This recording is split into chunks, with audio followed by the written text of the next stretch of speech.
എല്ലാവർക്കും സ്വാഗതം. മനു കമലിനോട് പറയുന്നുണ്ടായിരുന്നു, ആന്റി എന്തെങ്കിലും പ്രശ്നം പറഞ്ഞ് അമ്മേനെ വിളിക്കുന്ന സമയത്ത് അമ്മ ആന്റീനെ ഇങ്ങനെ എരി കയറ്റി കൊടുക്കാനാണ് ശ്രമിക്കാറുള്ളത്, പ്രശ്നം സോൾവ് ചെയ്യാൻ ഒരിക്കലും ശ്രമിച്ചിട്ടില്ല എന്ന് പറയൂ കേട്ടോ. കമൽ പറയുന്നുണ്ടായിരുന്നു, എനിക്ക് അവളുടെ ഭാഗത്താണ് ന്യായം എന്ന് തോന്നി, നിന്റെ അച്ഛനും രാജീവനൊക്കെ അവളുടെ കൂടെ തന്നെ അല്ലേ നിൽക്കുന്നതെന്ന് ചോദിക്കുന്നുണ്ട്. അമ്മ എപ്പോഴും അങ്ങനെ തന്നെയാണ്, ആന്റി എന്തെങ്കിലും പ്രശ്നം പറഞ്ഞിട്ടുണ്ടെങ്കിൽ അത് കൂടുതൽ വഷളാക്കാനേ നോക്കാറുള്ളൂ, ഞാൻ കുറച്ച് പെട്രോൾ എടുത്ത് തരാം, ആ വീട്ടിൽ കൊണ്ടുപോയി എല്ലാം കൂടെ ഒഴിച്ചങ്ങ് കത്തിക്കുന്നൊക്കെ പറയാം. അപ്പൊ കമലയ്ക്ക് ദേഷ്യം വരാം കേട്ടോ, നിന്നോട് തർക്കിക്കാൻ ഞാൻ ഇല്ല എന്ന് പറഞ്ഞ് കമൽ അവിടെ നിന്ന് പോവേ. അത് കഴിഞ്ഞ് രാജീവിനോട് മനു പറയുന്നുണ്ടായിരുന്നു, ഇപ്പൊ കൊച്ചച്ച അങ്കിളും രണ്ട് മക്കളും റിസോർട്ടിൽ നല്ല സമാധാനമായിട്ട് ഇരിക്കുകയാണ്, അവിടെ ചെന്ന് പ്രശ്നം ഉണ്ടാക്കാന്ന് വിചാരിക്കേണ്ട, അവിടെ ചെന്ന് പ്രശ്നം ഉണ്ടാക്കിയാലും പിന്നെ പോലീസിന്റെ പിടിയിലാവുകയേ ചെയ്യുള്ളൂ.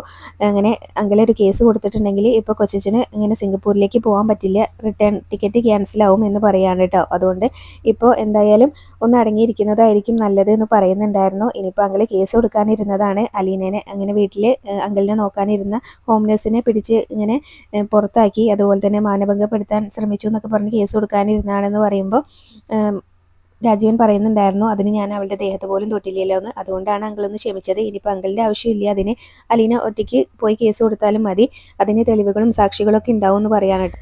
അതൊക്കെ പറഞ്ഞ് മനു ആണെങ്കിലും അവിടെ നിന്ന് അങ്ങ് പോകുന്നുണ്ടായിരുന്നേ. അപ്പോൾ രാജീവൻ ഇതിനെക്കുറിച്ച് തന്നെ ആലോചിക്കുകയാണ് കേട്ടോ. പിന്നീട് വൈജയന്തി ആണെങ്കിലും മുത്തശ്ശീനോട് വന്നിട്ട് കാര്യം പറയുന്നുണ്ടായിരുന്നു, കമല വിളിച്ച് വൈജയന്തിനെ അലീനയും ബാലേന്ദ്രനും ഒക്കെ റിസോർട്ടിലുണ്ട് എന്നുള്ള കാര്യമൊക്കെ അറിയിച്ചിട്ടുണ്ട്. അപ്പോൾ അത് വന്ന് മുത്തശ്ശീനോട് പറയുന്നുണ്ട് കേട്ടോ.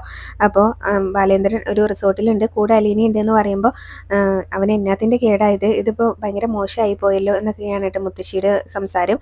അപ്പോൾ കമലയെടുത്തി അത് തന്നെയാണ് പറഞ്ഞത്, ഇത് ഒക്കെ നാട്ടുകാർ അറിഞ്ഞിട്ടുണ്ടെങ്കിൽ അവർക്കും നാണക്കേടല്ലേ, പുറത്തിറങ്ങി നടക്കാൻ പറ്റുമോ എന്നൊക്കെയാണ് കേട്ടോ പറയുന്നത്. അപ്പോൾ മുത്തശ്ശി പറയുന്നുണ്ടായിരുന്നു, ഇവിടെ ആയിരുന്നെങ്കിൽ പിന്നെ കുഴപ്പമില്ലായിരുന്നു, ഇതിനൊരു പരിഹാരം ഉണ്ടാക്കാൻ പറ്റുമോ നീ രാജീവിനെ വിളിച്ചിട്ടൊന്ന് ചോദിക്കുകയെന്ന് പറയും. അപ്പോൾ അതിന് തന്നെയാണ് പോകുന്നതെന്ന് ഇങ്ങനെ വൈജയന്തി പറയുന്നുണ്ടായിരുന്നു കേട്ടോ. അപ്പോൾ എന്നിട്ട് പറയുന്നുണ്ടായിരുന്നു, മുത്തശ്ശിയാണെങ്കിലും രാജീവിനോട് പറയേ ബാലേന്ദ്രനെ അലീനേനെയും ഇങ്ങോട്ട് വിളിച്ചു കൊണ്ടുവരാനെന്ന് പറയുമ്പോൾ അവളെ ഇങ്ങോട്ട് കൊണ്ടുവരാനോ, ഞാനിപ്പോൾ ഇങ്ങോട്ട് കയറ്റാം, ഇങ്ങോട്ട് കൊണ്ടുവരട്ടെ എന്നാട്ടോ മുത്തശ്ശിനോട് വൈജയന്തി പറയുന്നത്. അലീനേനെ കൊണ്ടുവന്നാൽ കേട്ടില്ല എന്ന് തന്നെയാണ് വൈജയന്തിയുടെ തീരുമാനം ഇപ്പോഴും. അപ്പോൾ അത് ബാലേന്ദ്രനും അലീനയും ഒക്കെ റിസോർട്ടിലുണ്ട് എന്ന് പറഞ്ഞപ്പോൾ തന്നെ മുത്തശ്ശിക്ക് അത് തെറ്റായി എന്ന് മുത്തശ്ശി പറയുന്നുണ്ട്. അപ്പോൾ ഇപ്പോൾ മനസ്സിലായല്ലോ ബാലേന്ദ്രൻ്റെ സൂക്കേട്, ഇത് ചെറിയ സൂക്കേടൊന്നുമല്ല എന്നൊക്കെയാട്ടോ വൈജയന്തി പറയുന്നത്. എന്തായാലും പിന്നീട് വൈജയന്തി രാജീവിനെ വിളിക്കാനായിട്ട് പോകുന്നതിന് മുന്നേ തന്നെ മുത്തശ്ശി ചോദിക്കുന്നുണ്ടായിരുന്നു, ഇനിയിപ്പോൾ അവർ 3 പേരും കൂടെ വേറെ വീടെടുത്ത് മാറുമോ, ഇങ്ങോട്ട് വരില്ലേ എന്നൊക്കെയാട്ടോ ചോദിക്കുന്നത്. അപ്പോൾ വൈജയന്തിക്കാണെങ്കിൽ അതും കൂടെ കേൾക്കുമ്പോൾ ആകെ ദേഷ്യമൊക്കെ വരുന്നുണ്ട്. പിന്നീട് എന്തായാലും രാജീവിനെ വിളിക്കാനങ്ങ് പോകുമ്പോൾ മുത്തശ്ശി ഇങ്ങനെ പറയുന്നുണ്ടായിരുന്നു, ഈ പ്രശ്നമൊക്കെ എവിടെ ചെന്ന് ഇങ്ങനെ തീരാനാ, ഇതിപ്പോൾ ഒരു നടക്കി പോവില്ല എന്ന് മുത്തശ്ശി ഓർക്കുന്നുണ്ട്. പിന്നീട് മനു എറണാകുളത്തിന് പോകാൻ വേണ്ടിയിട്ട് ഇറങ്ങി വരിക കേട്ടോ. അപ്പോൾ രാജീവൻ ചോദിക്കുന്നുണ്ട്, നീ എവിടേക്കാണ് പോകുന്നതെന്ന്. അപ്പോൾ ഞാൻ ഡ്യൂട്ടിക്ക് പോവാണ്, എറണാകുളത്തിന് പോകാമെന്ന് പറയും കേട്ടോ. അപ്പോൾ രാജീവൻ പറയുന്നുണ്ടായിരുന്നു, ഈ ഒരു പ്രശ്നം തീർക്കാൻ വേണ്ടിയിട്ടാണ് ഞാൻ സിംഗപ്പൂരിൽ നിന്ന് ഫ്ലൈറ്റും പിടിച്ച് ഇങ്ങോട്ട് വന്നത്, എന്നിട്ട് നീ ഈ പ്രശ്നങ്ങളിൽ നിന്നെല്ലാം ഒളിച്ചോടുകയാണെന്ന് ചോദിക്കട്ടോ. അപ്പോൾ മനു ആണെങ്കിലും രാജീവനോട് ഇങ്ങനെ ചോദിക്കുന്നുണ്ടായിരുന്നു, ഞാൻ ഈ പ്രശ്നത്തിൽ ഇടപെടാൻ നിന്നപ്പോൾ കൊച്ചച്ഛനല്ലേ എന്നോട് പറഞ്ഞത്, ഈ പ്രശ്നത്തിൽ നീ ഇടപെടണ്ട, ഈ പ്രശ്നം പരിഹരിക്കാൻ എനിക്കറിയാമെന്നൊക്കെ പറഞ്ഞത് കൊച്ചച്ഛനല്ലേ എന്ന് ചോദിക്കട്ടോ. അപ്പോൾ ഈ പ്രശ്നത്തിനൊരു പരിഹാരം ഞാൻ കണ്ടതാണല്ലോ, അവളെ അവിടെ നിന്ന് ഇറക്കി വിടുകയും ചെയ്തതാണ്, വൈജ അലീനേനെ അവിടെ നിന്ന് ഇറക്കി വിടണമെന്ന് മാത്രമേ പറഞ്ഞിട്ടുണ്ടായിരുന്നുള്ളൂ, അത് ഞാൻ ചെയ്തതാണ്. പക്ഷേ ഇതിപ്പോൾ അവളുടെ പിറകെ പോയി ബാലേന്ദ്രൻ അവളെ വിളിച്ചുകൊണ്ടുപോയി റിസോർട്ടിൽ കൊണ്ടുപോയി താമസിപ്പിക്കുന്ന ആരറിഞ്ഞു എന്ന് പറയാണ് കേട്ടോ. അപ്പോൾ അതുപോലെ തന്നെ മനു പറയുന്നുണ്ടായിരുന്നു, ഇവിടെ അലീനയല്ല പ്രശ്നം, അങ്കിളും ആൻറ്റിയും തമ്മിലുള്ള മാരത്തൺ ഗുസ്തിയാണ്, ഇതിപ്പോൾ ആര് ജയിക്കും ആര് തോൽക്കും എന്നുള്ള ഒരു ഈഗോയാണ്, അതുകൊണ്ട് കൊച്ചച്ഛൻ ഇപ്പോൾ സിംഗപ്പൂരിലേക്ക് തിരിച്ചു പോകുന്നതായിരിക്കും നല്ലത്, ആൻറ്റിക്ക് ഇങ്ങനെ കൂടെ നിൽക്കാൻ ഒരാളില്ല എന്ന് കണ്ടാൽ ആൻറ്റി സ്വയം അടങ്ങിക്കോളും, അപ്പോൾ ഈ പ്രശ്നം അങ്ങ് സോൾവ് ആയിക്കോളും എന്നൊക്കെ പറയും. അപ്പോൾ മനു പറയുന്നുണ്ടായിരുന്നു, എന്നാൽ പിന്നെ ഞാൻ പോവാണ്, നല്ല മഴ വരാനുള്ള സാധ്യതയുണ്ട്, അപ്പോൾ ഞാൻ അടുത്ത ആഴ്ച വരും, അപ്പോൾ കൊച്ചച്ഛൻ ഇവിടെ കാണുമല്ലോ, അപ്പോൾ കാണാമെന്ന് പറഞ്ഞിട്ടാണ് പോകുന്നത്. അപ്പോൾ മനു അങ്ങ് പോയി കഴിഞ്ഞ ശേഷം രാജീവൻ ഇങ്ങനെ ഹരിനോട് ചോദിക്കുന്നുണ്ടായിരുന്നു, അവൻ എന്താണ് അങ്ങനെ പറഞ്ഞിട്ട് പോയതെന്ന്. അല്ല, അപ്പോൾ ഒരാഴ്ച കൊണ്ടൊന്നും കൊച്ചച്ഛൻ്റെ ഈ പ്രശ്നം തീർക്കാൻ പറ്റില്ല എന്നായിരിക്കും ചിലപ്പോൾ ഇങ്ങനെ മനുവട്ടം പറഞ്ഞതിൻ്റെ അർത്ഥം എന്നിങ്ങനെ പറയുമ്പോൾ, അതെന്താ നമ്മുടെ പ്ലാൻ ഇങ്ങനെ പാളിപ്പോയോ എന്ന് ചോദിക്കുമ്പോൾ, പാളിപ്പോയിട്ടൊന്നുമില്ല, ഇങ്ങനെ വിജയിച്ചില്ല എന്ന് പറയും കേട്ടോ. ഇനിയിപ്പോൾ എന്താ ഇതിനൊരു പരിഹാരം, നിൻ്റെ ബുദ്ധിയിൽ വല്ലതും തോന്നുന്നുണ്ടോ എന്ന് ചോദിക്കുമ്പോൾ, നമുക്ക് ഇങ്ങനെ അലീനനെ തട്ടിക്കൊണ്ടുപോയാലോ, തട്ടിക്കൊണ്ടുപോയിട്ട് എവിടെയെങ്കിലും കൊണ്ടുപോയി കെട്ടിയിടാന്നാട്ടോ പറയുന്നത്. അപ്പോൾ അതൊന്നും നടക്കുന്ന കാര്യമില്ല എന്ന് പറയും. വേറെ എന്തെങ്കിലും ഐഡിയ ഉണ്ടോ എന്ന് ചോദിക്കുമ്പോൾ, എന്നാൽ പിന്നെ നമുക്ക് അങ്കിളിൻ്റെ കൈയും തല്ലി ഒടിച്ചിടാം, അപ്പോൾ പിന്നെ ഒന്നിനും ഇങ്ങനെ ചെയ്യാൻ നിൽക്കില്ലല്ലോ എന്നായിട്ട് പറയുന്നത്. അപ്പം അതൊന്നും നടക്കില്ല എന്ന് പറയുന്നുണ്ടായിരുന്നു. നിനക്ക് കുറച്ചെങ്കിലും ബുദ്ധി ഉണ്ടോ എന്നൊക്കെയാട്ടെ രാജീവൻ ഹരിനോട് ചോദിക്കുന്നത്. വേറെ വല്ല പ്ലാനും ഉണ്ടോ എന്ന് ചോദിക്കുമ്പോൾ അതൊന്ന് ആലോചിക്കണം എന്നാട്ടോ ഹരി പറയുന്നത്. പിന്നീട് മനു പോകുന്ന വഴിയിൽ രേവതിക്കുട്ടി വിളിക്കുന്നുണ്ടായിരുന്നേ. അപ്പോൾ രേവതിക്കുട്ടിയുടെ കോൾ എടുക്കുന്നുണ്ട്. മനു ആണെങ്കിലും രേവതിക്കുട്ടിക്ക് ആകെ ടെൻഷനാണ് കേട്ടോ. ടെൻഷനോടുകൂടി തന്നെയാണ് അലീനയുടെ കാര്യം ചോദിക്കുന്നത്. അപ്പോൾ മനു പറയുന്നുണ്ടായിരുന്നു, ഞാൻ പറയുന്ന കാര്യങ്ങൾ മോളിങ്ങനെ കുറച്ച് ക്ഷമയോടുകൂടി കേൾക്കണം എന്ന് പറഞ്ഞിട്ട് പിന്നെ അവിടെ നടന്ന കാര്യങ്ങളൊക്കെ പറയുന്നുണ്ടായിരുന്നു. അലീനേനെ ബലമായി ബലമായിട്ട് അവിടെ നിന്ന് എല്ലാവരും കൂടെ പിടിച്ച് ഇറക്കി വിട്ടത് തന്നെയാണ്. അവൾക്ക് കുറച്ച് ചെറിയ എതിർപ്പൊക്കെ ഉണ്ടായിരുന്നു എന്നൊക്കെ ഇങ്ങനെ പറയും കേട്ടോ. അപ്പോൾ അലീന ചേച്ചി എന്ത് ചെയ്തിട്ടാ, എൻ്റെ അലീന ചേച്ചിനെ എനിക്ക് നന്നായിട്ട് അറിയാം, ആ വീട്ടിലുള്ളവരുടെ നന്മ മാത്രമേ അലീന ചേച്ചി ആഗ്രഹിച്ചിട്ടുള്ളൂ എന്നൊക്കെ പറയുമ്പോൾ അതൊക്കെ എനിക്കറിയാം. ഇപ്പം എന്തായാലും അങ്കിളിൻ്റെ കൂടെ ഒരു റിസോർട്ടിലാണ് അലീന ഉള്ളത് എന്ന് പറയൂ കേട്ടോ. മോൾ ടെൻഷൻ ആവണ്ട, ഒരച്ഛൻ്റെ കീഴിൽ ഒരു മക്കൾക്ക് കിട്ടുന്ന സംരക്ഷണം എല്ലാം ഇപ്പോൾ അലീനയ്ക്ക് കിട്ടുന്നുണ്ട്, അതുകൊണ്ട് മോള് ടെൻഷൻ ആവൊന്നും വേണ്ട കേട്ടോ എന്നൊക്കെ ഇങ്ങനെ പറഞ്ഞിട്ട് സമാധാനിപ്പിച്ചിട്ടാണ് കേട്ടോ മനു കോള് കട്ട് ചെയ്യുന്നത്. അപ്പോഴാണ് രേവതിക്കുട്ടിക്കും ഒരു ആശ്വാസവും സമാധാനമൊക്കെ ആവുന്നത്. അത് കഴിഞ്ഞ് പിന്നീട് രാജീവൻ വൈജയന്തിൻ്റെ അടുത്തേക്ക് വരുന്നുണ്ട് കേട്ടോ. അപ്പോൾ രാജീവനാണെങ്കിൽ സിംഗപ്പൂരിലേക്ക് പോകാൻ റെഡി ആയിട്ട് വന്നതാണ്. അപ്പോൾ വേഷം കാണുമ്പോൾ തന്നെ വൈജയന്തി ചോദിക്കുന്നുണ്ട്, രാജീവൻ എവിടേക്കെങ്കിലും പോകാൻ റെഡി ആയിട്ട് വന്നതാണോ എന്ന് ചോദിക്കുന്നുണ്ട് കേട്ടോ. അപ്പോൾ സിംഗപ്പൂരിലേക്ക് തിരിച്ചു പോകുന്ന കാര്യം പറയുമ്പോൾ വൈജയന്തിക്ക് ആകെ ടെൻഷൻ, ഇവിടെ ഈ പ്രശ്നത്തിന് പരിഹാരം കാണാതെ പോവാണോ എന്നൊക്കെയാട്ടോ ചോദിക്കുന്നത്. അപ്പോൾ ഈ പ്രശ്നത്തിന് ഞാൻ പരിഹാരം കണ്ടതായിരുന്നല്ലോ, അലീനനെ ഞാൻ ഇറക്കി വിട്ടതാണ്, ഇതിപ്പോൾ അവളുടെ പിറകെ അയാൾ പോകുമെന്ന് ഞാൻ അറിഞ്ഞു എന്നൊക്കെ ചോദിക്കുന്നുണ്ട് കേട്ടോ.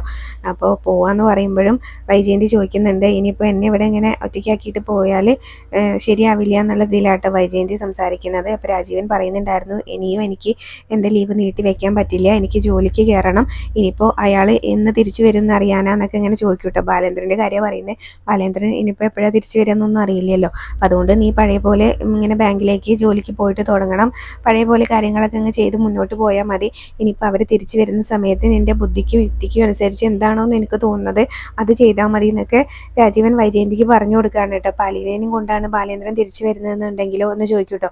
പലീനേനും കൊണ്ട് ഇങ്ങോട്ട് വന്നിട്ടുണ്ടെങ്കിൽ ഞാൻ പിന്നെ ഒരു നിമിഷം പോലും ഇവിടെ നിൽക്കില്ല എന്ന് പറയും കേട്ടോ വൈജയന്തി. രാജീവൻ പറയുന്നുണ്ടായിരുന്നു, നീ ഇവിടെ നിൽക്കണ്ട, കൊല്ലപ്പള്ളിയിലേക്ക് പോയിക്കോ എന്ന് പറയും. അപ്പോൾ കൊല്ലപ്പള്ളിയിലേക്ക് ഞാൻ പോയിട്ടുണ്ടെങ്കിൽ ഞാൻ തോറ്റ പോലെ ആയില്ലേ എന്ന് ചോദിക്കും കേട്ടോ വൈജയന്തി. വൈജയന്തിക്ക് ബാലേന്ദ്രൻ്റെ മുന്നിൽ തോൽക്കാൻ പറ്റില്ല, അതാണ് മെയിൻ കാര്യം. അപ്പോൾ അതിങ്ങനെ ചോദിക്കുന്ന സമയത്ത് നീ തോറ്റു കൊടുക്കില്ലല്ലോ, അവിടെ നിന്നുകൊണ്ട് നമുക്ക് പല കാര്യങ്ങളും ചെയ്യാൻ പറ്റും. എന്നിട്ട് രാജീവൻ പറയുന്നുണ്ടായിരുന്നു, ഞാൻ ഇവിടെ നിന്ന് പോയിട്ടുണ്ടെങ്കിലും നിന്റെ പ്രശ്നങ്ങളൊന്നും ഞാൻ വിട്ട് കളയില്ല, അലീനയുടെ കാര്യത്തിൽ ഞാനും ശിവേട്ടനും കൂടെ ഒരു തീരുമാനം എടുക്കും എന്ന് പറയുമ്പോൾ ഉറപ്പാണോ എന്ന് ചോദിക്കട്ടെ വൈജയന്തി. അപ്പോൾ ഉറപ്പാണെന്ന് വൈജയന്തിക്ക് വാക്ക് കൊടുക്കുന്നുണ്ട് കേട്ടോ. രാജീവനാണെങ്കിലും നീ എനിക്ക് എന്തെങ്കിലും കുടിക്കാൻ എടുക്കുക എന്ന് പറയും. എന്നിട്ട് രാജീവൻ വൈജയന്തിനോട് ഞാൻ അമ്മേനും കൂടെ ഒന്ന് കാണട്ടെ എന്ന് പറഞ്ഞിട്ട് രാജീവൻ മുത്തശ്ശിയുടെ അടുത്തേക്ക് ചെല്ലും കേട്ടോ. വൈജയന്തി കിച്ചണിലേക്കും പോവും. പിന്നീട് മുത്തശ്ശി എന്നോട് ഈ കാര്യങ്ങളൊക്കെ പറയുന്ന സമയത്ത് മുത്തശ്ശിയും ചോദിക്കുന്നുണ്ട്, രാജീവൻ സിംഗപ്പൂരിലേക്ക് തിരിച്ചു പോവാണ് എന്ന് പറയുന്നുണ്ട് കേട്ടോ. അമ്മേനോടും കൂടെ ഒന്ന് പറഞ്ഞിട്ട് പോവാന്ന് കരുതി വന്നാണെന്ന് പറയുമ്പോൾ നീ പോവാണോ, അപ്പോൾ ഇവിടെയുള്ള ഈ പ്രശ്നങ്ങൾക്ക് ഒരു തീരുമാനം ഉണ്ടാക്കാതെ പോവാണോ എന്നൊക്കെ ചോദിക്കുമ്പോൾ ഇനിയിപ്പോൾ ഞാൻ എന്ത് തീരുമാനം ഉണ്ടാക്കാനാ, ഞാൻ അവളെ ഇവിടെ നിന്ന് ഇറക്കി വിട്ടതല്ലേ, ഇതിപ്പോൾ ബാലേന്ദ്രൻ അവളുടെ പിറകെ പോയി അവളെ വിളിച്ചുകൊണ്ട് പോയി റിസോർട്ടിൽ താമസിക്കുമെന്ന് ഞാൻ അറിഞ്ഞോ ചേട്ടാന്നൊക്കെ ഇങ്ങനെ പറയുന്നുണ്ടായിരുന്നു കേട്ടോ. പിന്നീട് രാജീവൻ മുത്തശ്ശിനോട് ചോദിക്കുന്നുണ്ടായിരുന്നു, ബാലേന്ദ്രനും അലീനയും തമ്മിൽ അവിഹിതം വല്ലതും ഉണ്ടോയെന്ന്, അമ്മയ്ക്ക് വല്ല സംശയം ഉണ്ടോ എന്ന് ചോദിക്കുമ്പോൾ മുത്തശ്ശി പറയുന്നുണ്ടായിരുന്നു, ഏയ് അങ്ങനെയൊന്നും പറയാതെ, അവൾ അങ്ങനെ ഒരു പെണ്ണൊന്നുമല്ല, ബാലേന്ദ്രൻ അങ്ങനെയുള്ള ആളും ഇല്ല എന്ന് പറയുന്നുണ്ട് കേട്ടോ. അപ്പോൾ രാജീവനും പറയുന്നുണ്ടായിരുന്നു, ഞാൻ എല്ലാവരോടും ചോദിച്ചപ്പോൾ എനിക്ക് കിട്ടിയ അഭിപ്രായം അത് തന്നെയാണ്, ഇതിപ്പോൾ എന്തോ ഒരു ഈഗോ പ്രശ്നമാണ്, ഇനിയിപ്പോൾ അതിൽ നമ്മളാരും ഇടപെടാതിരിക്കുന്നത് തന്നെയാണ് നല്ലത്, ഒന്നിൽ രണ്ടുപേരും അടിച്ചു തീരട്ടെ, ഒരാൾ വീഴുമ്പോൾ അങ്ങ് നിർത്തിക്കോളും എന്നാട്ടോ പറയുന്നത്. അപ്പോൾ വീഴുന്നത് വൈജിയാണെങ്കിലോ എന്നിങ്ങനെ ചോദിക്കുന്നുണ്ടായിരുന്നു.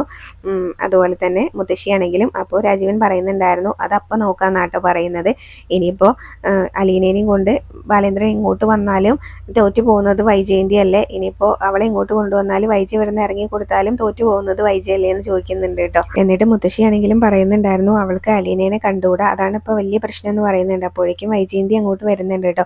അലീനേനെ അങ്ങോട്ട് കൊണ്ടുവന്നാൽ വൈജയന്തി ഒരു നിമിഷം പോലും അവിടെ നിൽക്കില്ല എന്നാണ് പറയുന്നത്. അപ്പോൾ മുത്തശ്ശി ചോദിക്കുന്നുണ്ട്, പിന്നെ നീ എന്നാ ചെയ്യുന്നത്, എന്തെല്ലാം ചെയ്യാൻ പറ്റും, ഒന്നിൽ സൂയിസൈഡ് ചെയ്യും എന്നിങ്ങനെ വൈജയന്തി പറയുമ്പോൾ രാജീവനും മുത്തശ്ശി ഇങ്ങനെ വൈജയന്തിയുടെ മുഖത്തേക്ക് ഇങ്ങനെ ഞെട്ടലോടുകൂടി നോക്കുന്നിടത്താണ് ഇന്നത്തെ എപ്പിസോഡ് അവസാനിച്ച്. അലീനേനെയും കൊണ്ട് ബാലചന്ദ്രൻ വീട്ടിലേക്ക് വരുന്നുണ്ട്. എന്നിട്ട് വൈജയന്തിനോട് പറയുന്നുണ്ട്, നല്ല മനസ്സോടുകൂടി ഒരു മകളെ പോലെ കണ്ട് സ്നേഹിച്ചാൽ നിനക്ക് നല്ലത്, അല്ലെങ്കിൽ നിന്റെ ജീവിതം ദുരിതത്തിലാകുമെന്ന് പറയുമ്പോൾ വൈജയന്തി പറയാണ്, എനിക്ക് ആ ദുരിതം മതി, സൗഖ്യം വേണ്ട എന്ന് പറയുന്നുണ്ട് കേട്ടോ.